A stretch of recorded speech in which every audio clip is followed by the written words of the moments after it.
জয় গুরু। আজকের আমি আলোচনা করব রথযাত্রা সম্পর্কে। পরম প্রেমময় শ্রী শ্রী ঠাকুর অনুকূলচন্দ্র বলছেন, জীবননাথকে হেরাই ফেলে জগন্নাথকে দেখতে গেলি, জীবননাথেই যে জগন্নাথ, অহংকারে না দেখতে পেরি। জয় জগন্নাথ।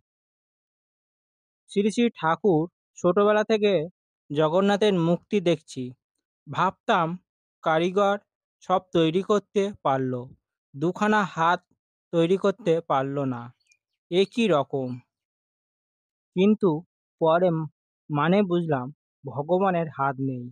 যেমন সওয়াল জন্মে গেলে মা বাপের কোনো হাত নেই তার উপর, সে তাদের মানতেও পারে, আবার ইচ্ছা করলে অমান্য করতেও পারে। দুটোর ফল কিন্তু দুরকম। আমাদের দুহাত দিয়ে ভগবানকে আঁকড়ে ধরে চললে তার অসীম শক্তির সুযোগ পাই আমরা। আমরা তার দিকে যতখানি এগোই ততখানি দয়া পাই তার। তার হাত না থাকলেও পা আছে, তিনি আমাদের টেনে নিয়ে যেতে পারেন যদি আমরা শক্তি ও অনুরাগের সঙ্গে তাকে ধরে থাকি। আমরা যত তাকে ধরে চলি তত স্বপরিবেশ আমাদের বাঁচা বাড়ার পথ, ঐক্যের পথ, মিলনের পথ, মঙ্গলের পথ খুলে যায়। প্রবৃত্তির পথে চলে তার কুফলের জন্য তাকে দায়ী করার কোনো মানে হয় না।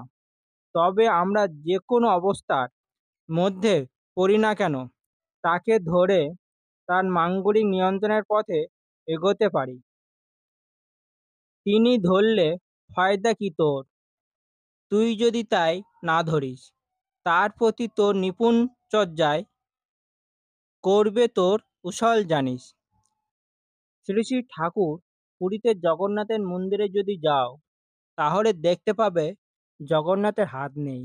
জগন্নাথ জনে জনে হাত বিড়িয়ে নিজে হাতহীন হয়ে বসে আছেন। আমাদের উপর তার কোনো হাত নেই, কিন্তু যেই আমরা তাকে আমাদের হাত দুখানি দিয়ে নিবিড়ভাবে আঁকড়ে ধরব, অমনি আমরা তার হাতে চলে যাব। তখন তার ইচ্ছায় আমরা চালিত করব নিজেদের। এমনি করেই আমরা সেই মঙ্গলের অধিকারী হব, যে মঙ্গল আমাদের দিতে চান। বন্দে পুরুষোত্তমা।